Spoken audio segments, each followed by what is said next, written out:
everything, and I'm gonna go through my, thank you for the opportunity. We tried several times to get this together, or she would send me different dates, and one date was graduation weekend, this weekend, and then when I got here, we were like, oh Lord, was everybody out of town? We were like, we're gonna have to reschedule. Then we sat out there melting, and Paulette made us suffer and wouldn't let us inside the building.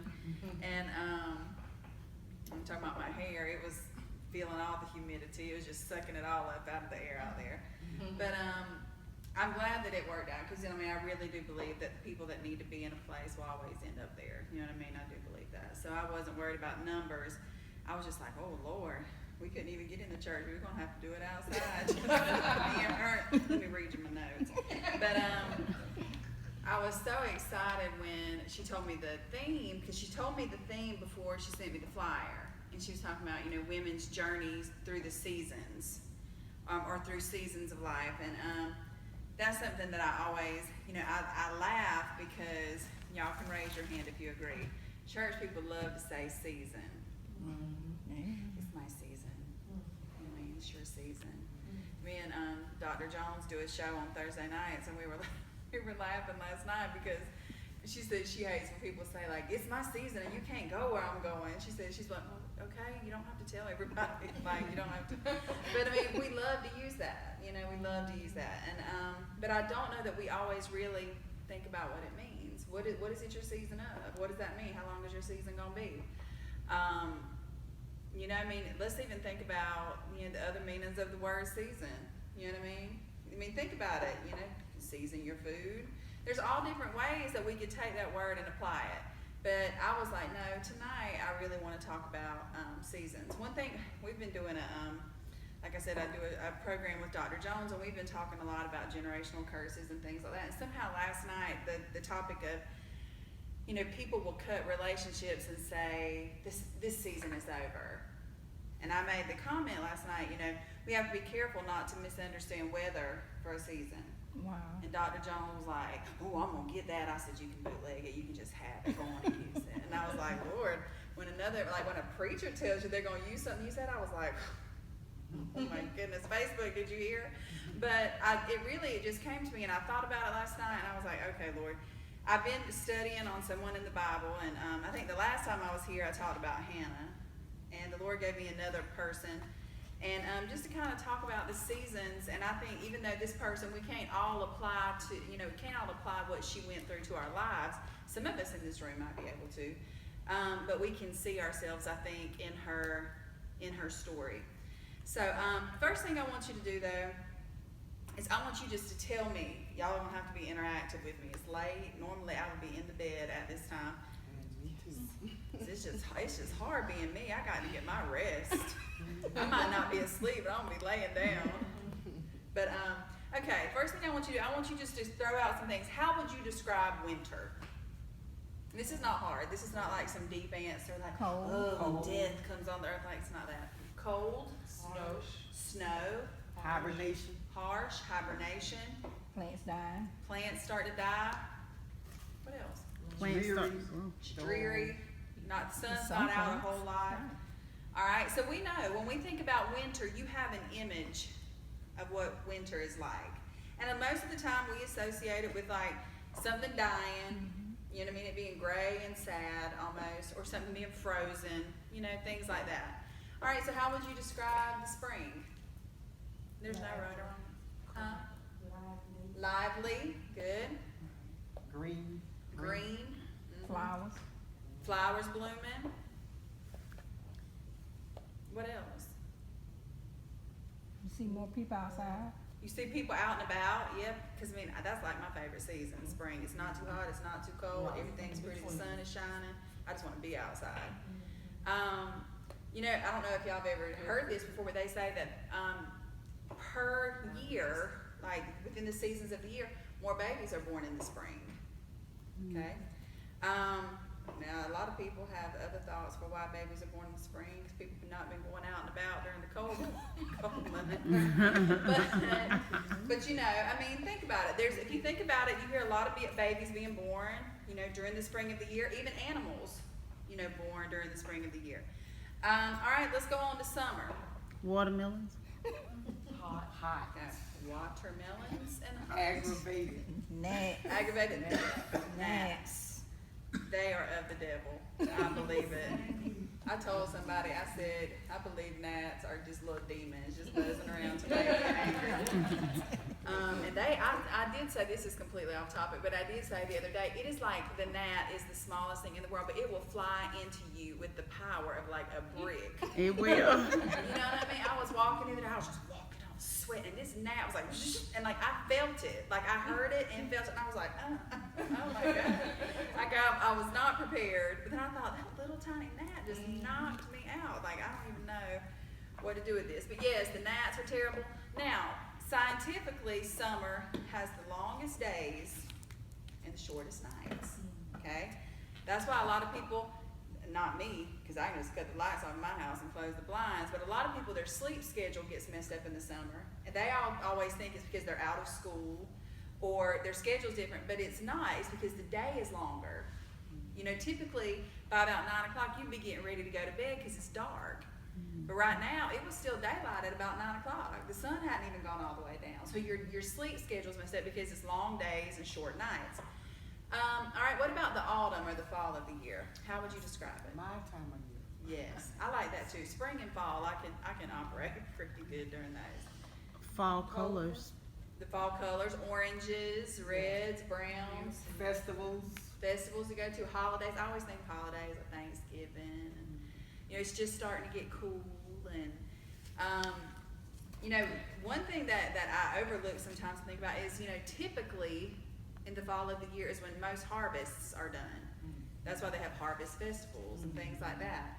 Another thing is it's called fall because the leaves start to fall off the trees.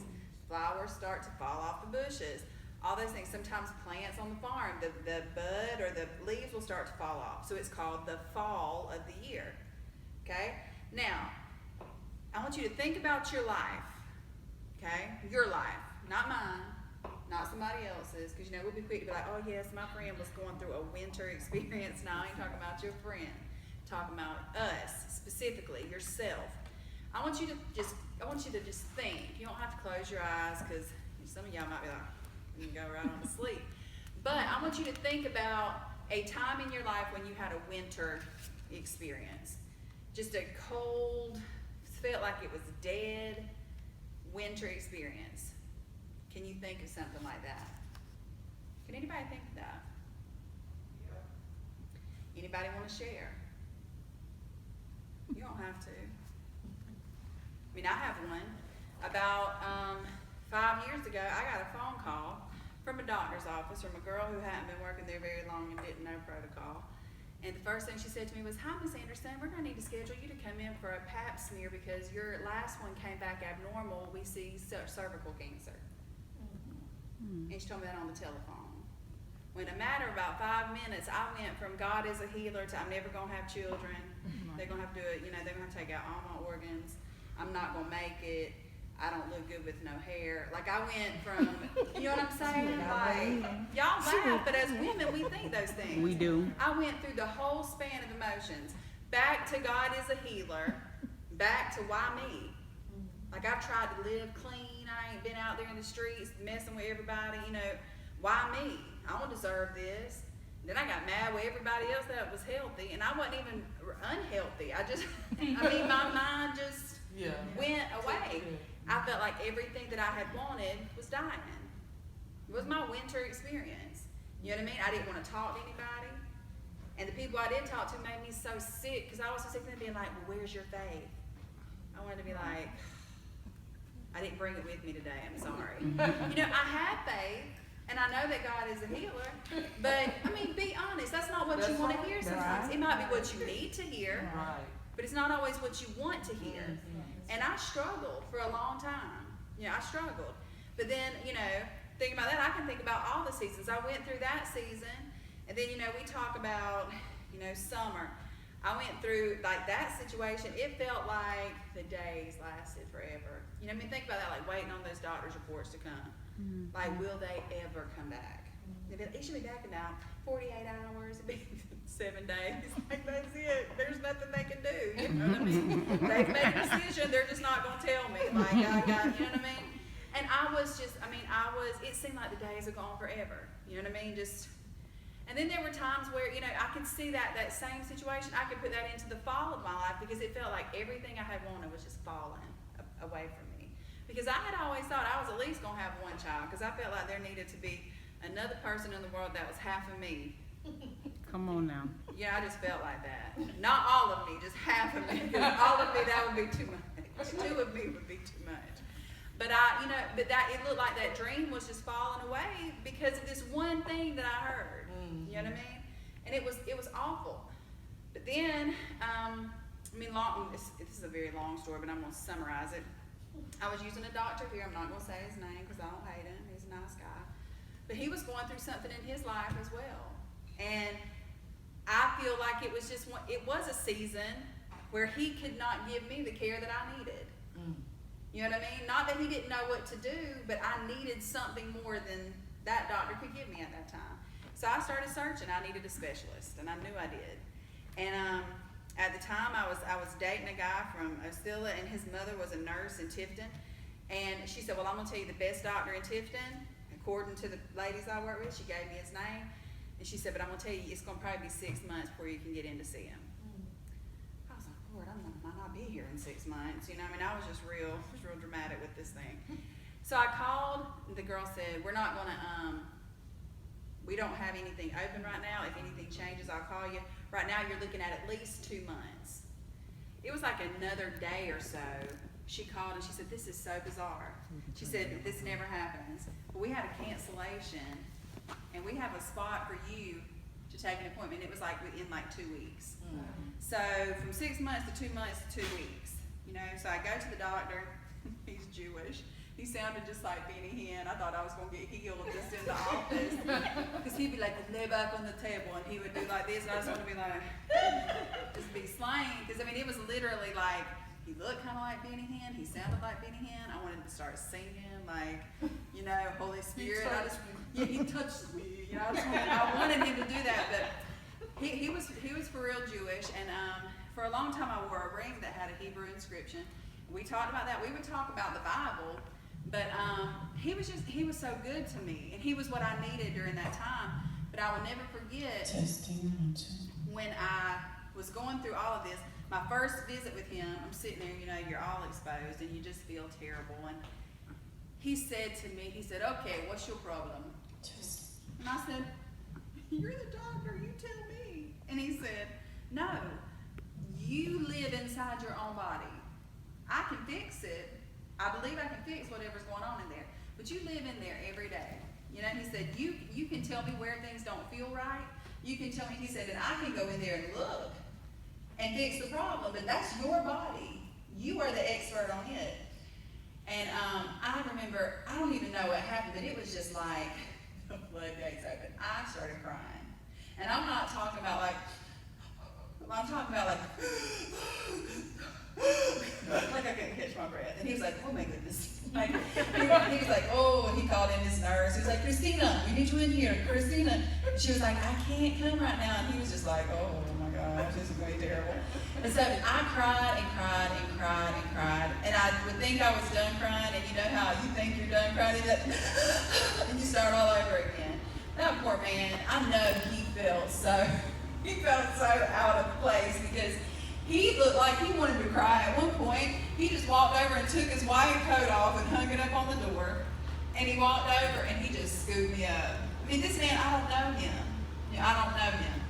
And he just scooped me up and he just held me. He had on his scrubs. I guess he didn't want to get all that mascara all over his white coat. But he just held me, and I cried, and he wiped my face. And I'd cry some more, and he wiped my face. Finally, he just went and got a wash rag and wet it and was like, just like, I can't do it. He was like, I can't do anything else for this. You're going to have to wash your face.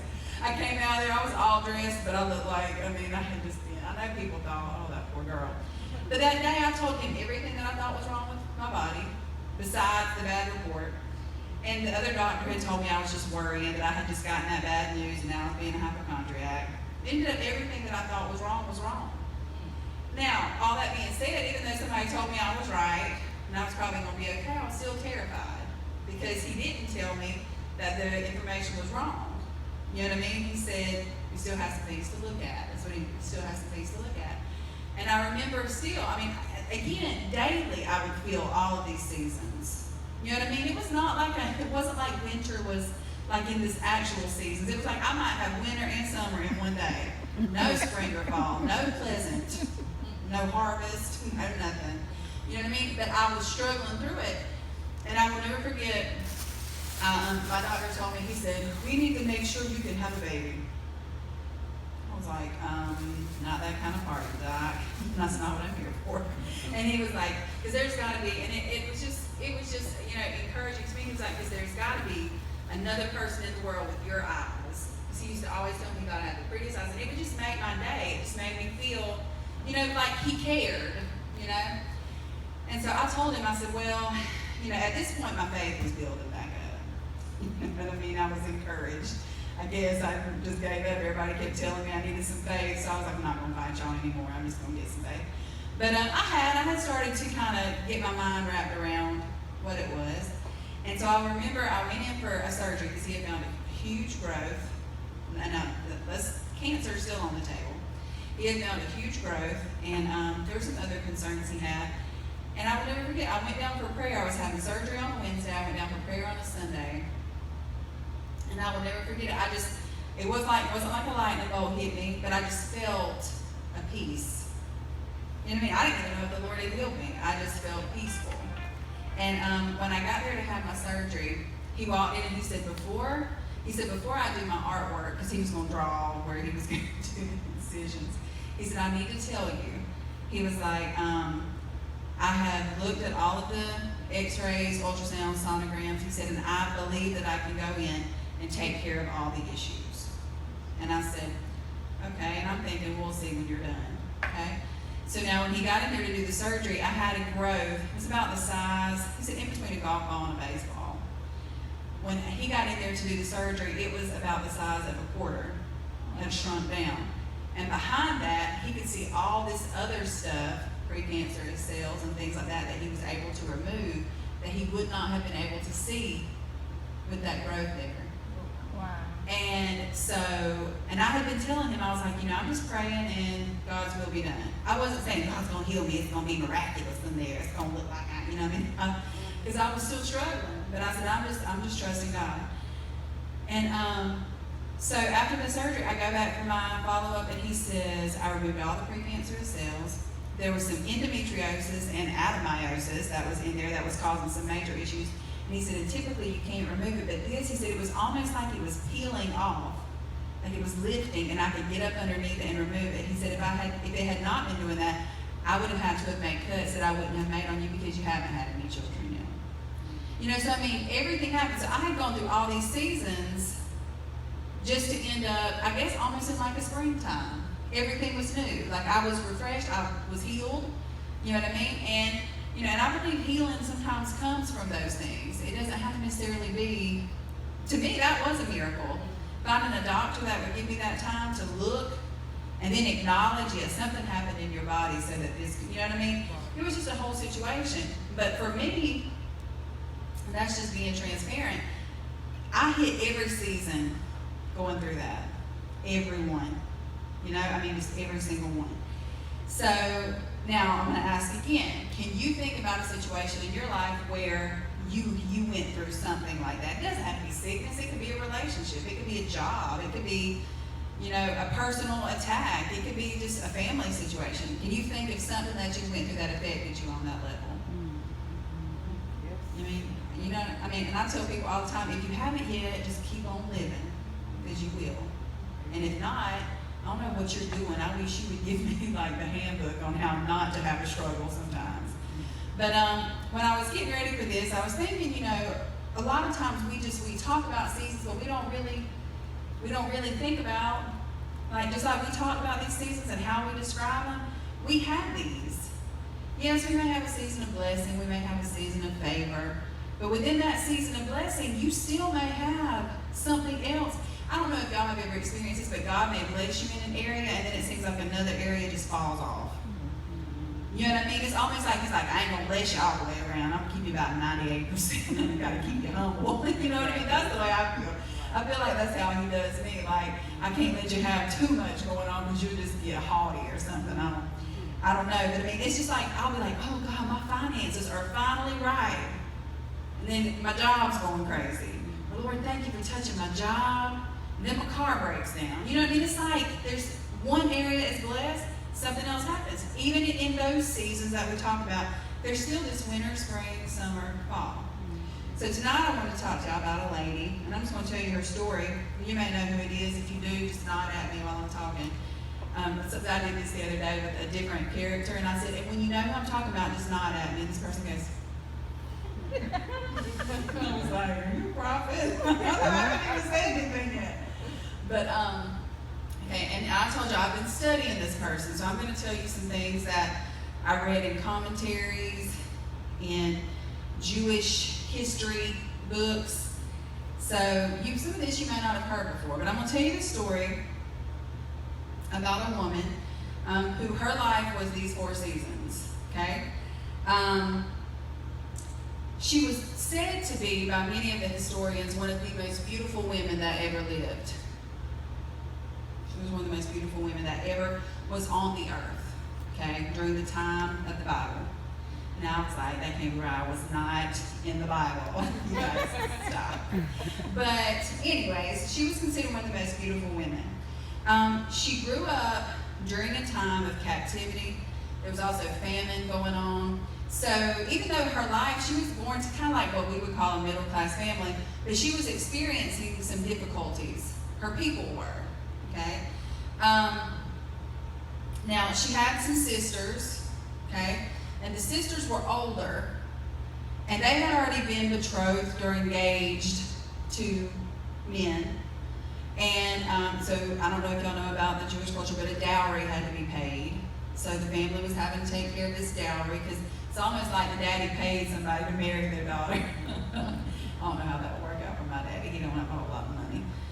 He'd have to give him an IOU or something. But she had these sisters, and they were already promised to men. But some things happened in her family, and she ended up being sold to a person who was a business owner. And at the age of about 10, maybe 12, she became a harlot or a prostitute. She worked her way up. She was beautiful, so she was called on by Jewish history says that the highest ranking men in the military and government had been with her. So she was had a lot of private information, all right, that she had heard just pillow talk, okay? All right, now she goes on, she works in this career, and ends up being able to be in a financial position to buy the business that she's been doing for all these years. So she's not necessarily a working girl anymore, she's the business owner, okay? Which means now she has even more access to information, politics, because she's big money, okay? She's got some good stuff going on for herself. Now, does anybody know what I'm talking about yet? First I thought it was Esther. Okay, well, I'm gonna keep going, okay? She is still, that she started working at 10, even if she had been working 20 years, she's only 30, so she's still fairly a young woman. But she comes into a situation where some men run into her establishment,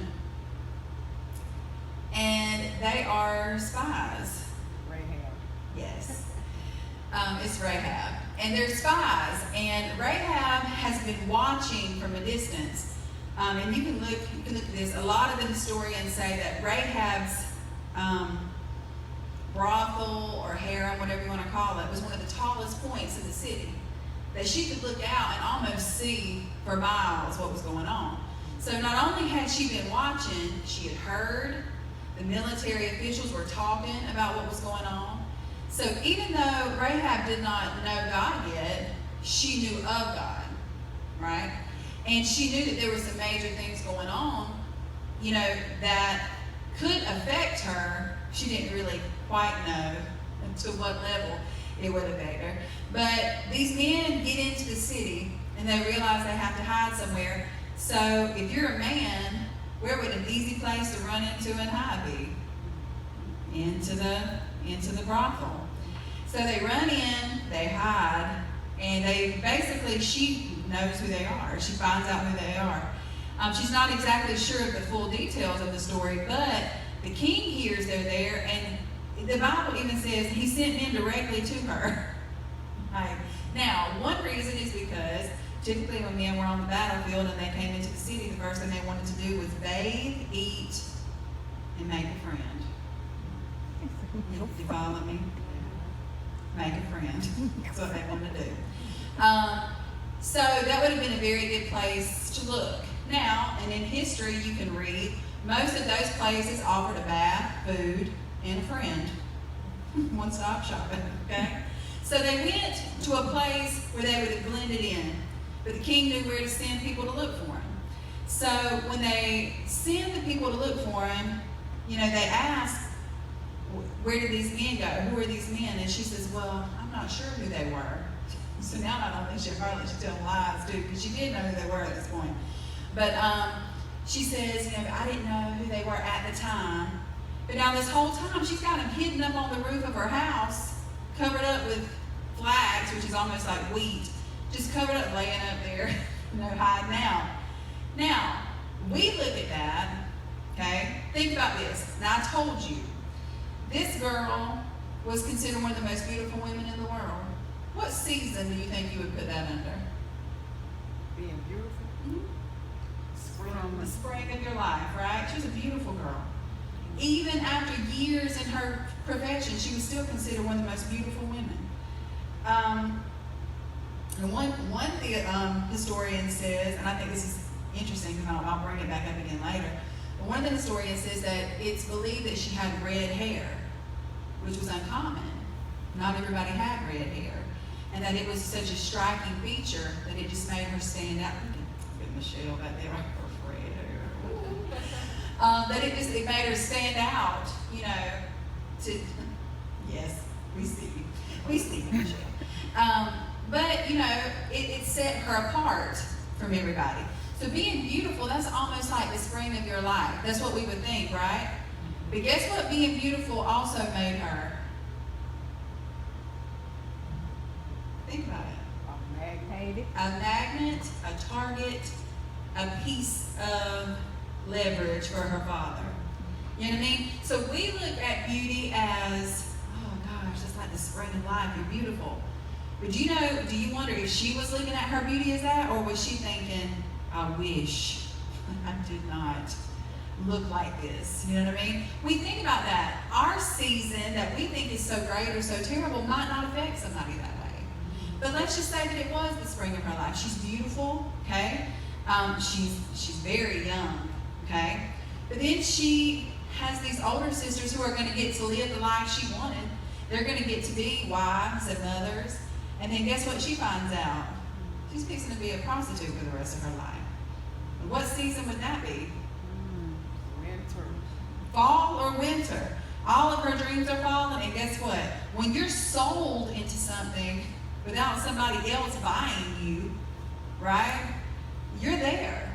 Especially back in history, like in biblical times especially.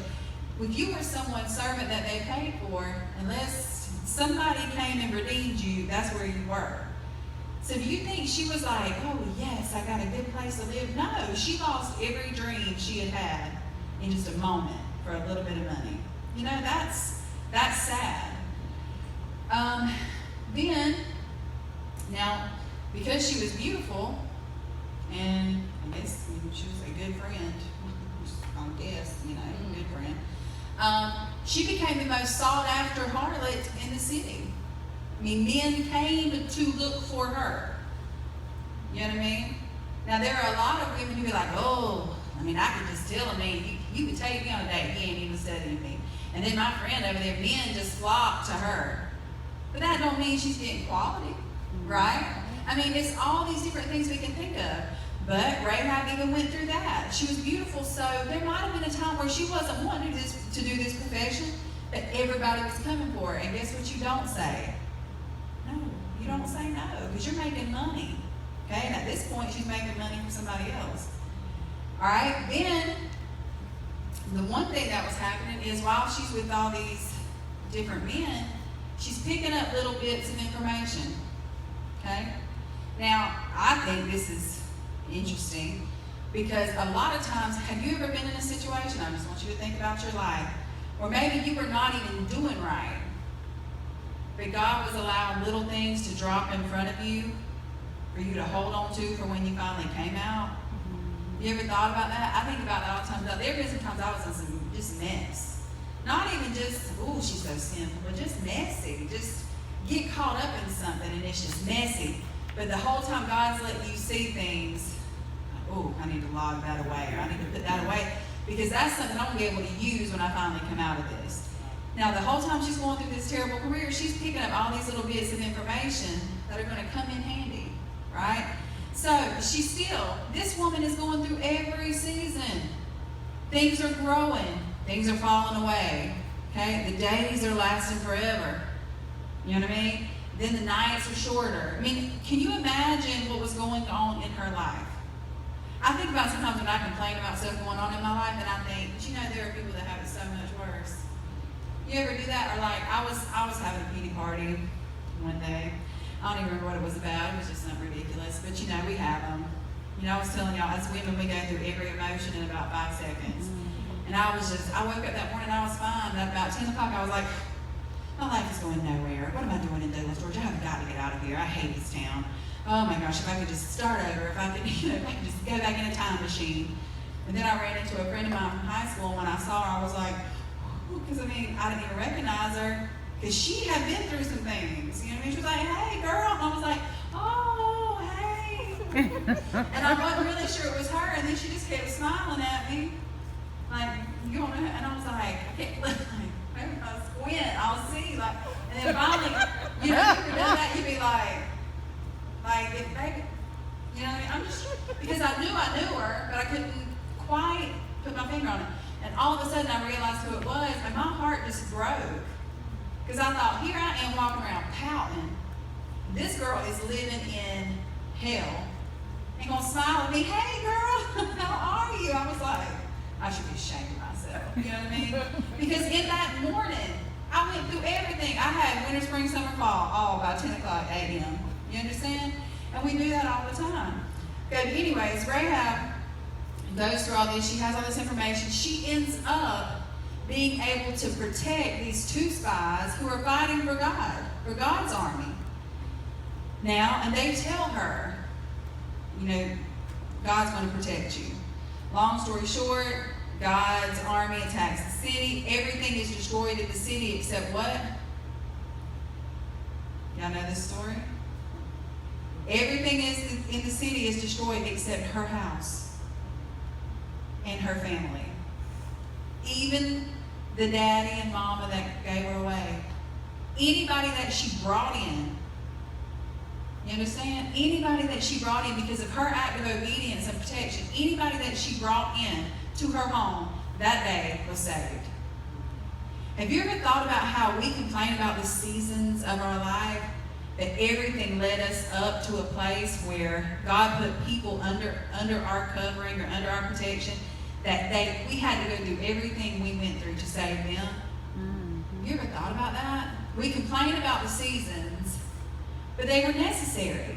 Mm-hmm. If we hadn't endured the winter, you know, we wouldn't know what to do the next time it got cold. You know what I mean? If we hadn't gone through the summer and the blazing heat, we wouldn't know how to operate when times got hot and frustrated and we didn't know what to do. We have to go through those things. So anyways, Rahab goes to all these. She saves these men. They tell her God's going to protect you and preserve your family. The city is destroyed. Her house, this tall tower, you know, the whole story of the scarlet robe that she hung, okay? God protected her, okay? Not because she was just this upstanding church member, because she didn't go to church, right? But she heard something, she knew something, and she had to have some sort of curiosity. You know what I mean? And I almost wonder if Rahab knew a whole lot about men, but she had run up on one man she couldn't quite figure out. You know what I mean? This God that they all serve, he don't seem like all these other men that I know. And I think it says a lot about the men of God's army because they obviously had to lead a good example of who they were, or she wouldn't have had any respect for them. They would have been just like all the other men. And I think that's a big thing to remember as well. So she also showed up in the New Testament. Yes, she did. In the Hall of Faith. You don't get into me, Pastor I'm Bennett. sorry. Just skipping all in. Just skipping all in. But you're absolutely right. She does. She shows up there. And I think that's one of the things that's so interesting is if you study Rahab in depth, once the war is over, her family is saved, she comes under the protection of Joshua. Moses, Joshua. She comes up under his protection. And she was married to one of the officers in his army. His name was Salmon. Okay, not Salmon, it was Salmon. And, so she marries him, okay? And the interesting thing about it is a lot of people believe that after he died, she went on to marry Joshua. Because she became a woman of such faith. It was like she was the bomb. Like the men, the seasoned men were like, if you want a woman of faith, that's the kind of woman that you want. Now this went from a 10-year-old girl sold into prostitution, right? Being with every man in the city just about it. Heard about a God and the people that served him, protected him. Then God protected her, and then she went on to be in the Hall of Faith in the New Testament. If you read Hebrews chapter 11, I think she's verse 31, it talks about her and her faith. As a matter of fact, I'll read that real quick. It's Hebrews 11, I believe it's 31. It says, by faith the harlot Rahab did not perish with those who did not believe when she had received the spies of peace. So basically what it's saying, she took them in peacefully and God protected her and preserved her. But she is in Hebrews, in this chapter 11 is referred to often as the Hall of Faith. She's in there. She's in there with Noah, all those people, okay? Abraham. I think Enoch is in there, Sarah's in there, Moses is in there. A harlot who was an unbeliever, who did one good act during a season of her life, became a person recognized in the Hall of Faith in the New Testament. I think another interesting thing is Rahab married this man named Salmon. Okay? Salmon patties. Like salmon. I love those, by the way. That's my favorite foods. But anyway, she married this man named Salmon. They had a son named Boaz, who married a woman named Ruth, who then had a child named Obed, who married a woman, and then had a son named Jesse, who then had a bunch of boys, and then had a baby boy named David. So do you not see, like, we complain about the seasons, but the seasons are so necessary. Had Rahab not gone through all these things, she may not have known how to love that man who married her after all her mess. She may not have known how to protect people. She may not have known how to trust God had she not gone through all of that stuff that led up to that. But it did. It led her right to the place where she was supposed to be. And then it ends up, not only is she in the Hall of Faith, if you follow that lineage all the way down, she is in the lineage of Jesus Christ. A harlot, sold into prostitution by her own family. Do you understand? Like, seasons. She went through all of those seasons to lead her to exactly where she needed to be. So if I was going to leave you with one thing today about women going through seasons, don't misunderstand seasons. Don't try to explain your season. Just go through it. Learn from it. If it's summertime, prepare yourself like it's summer. If it's your winter season, wrap up, stay warm. Try to do what you can do to make it through. Because everything that you're going through those different seasons is taking you exactly to where you're supposed to be.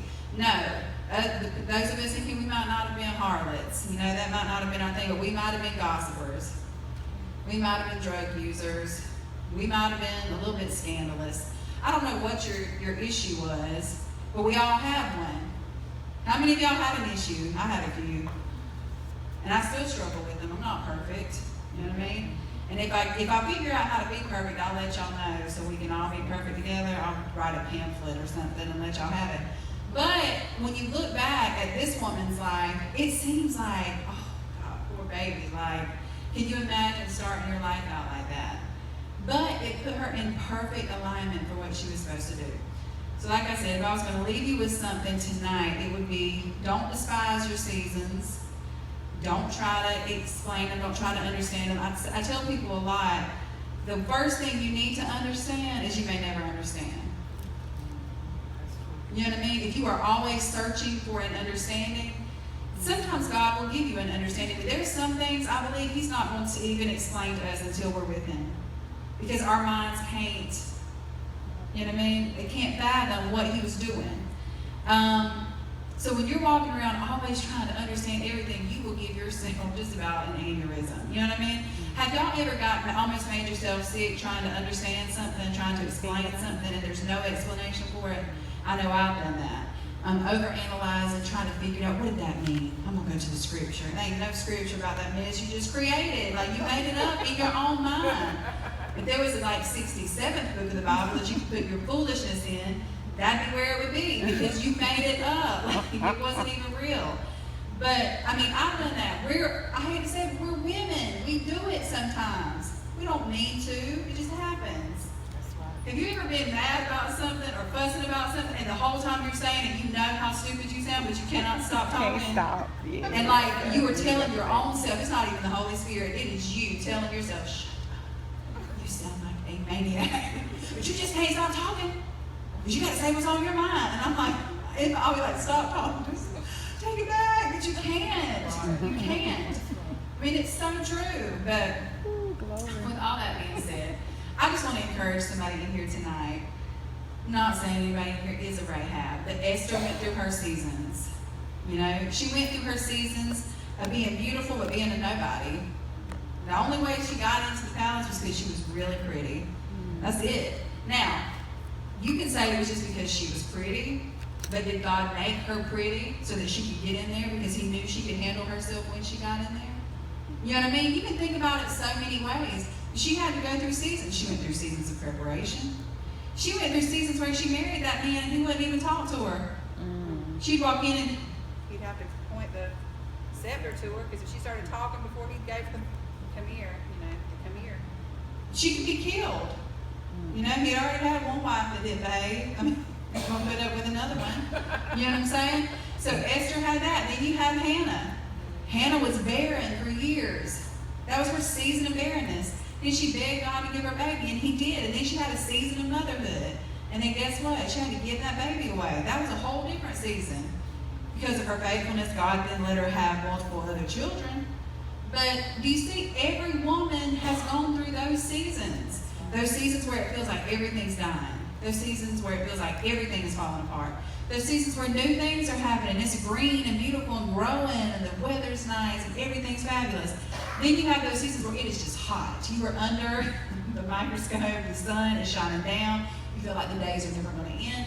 We all go through it. But just be encouraged, because just like Rahab, all it's doing is putting you on your path to destiny. So I hope y'all enjoyed that.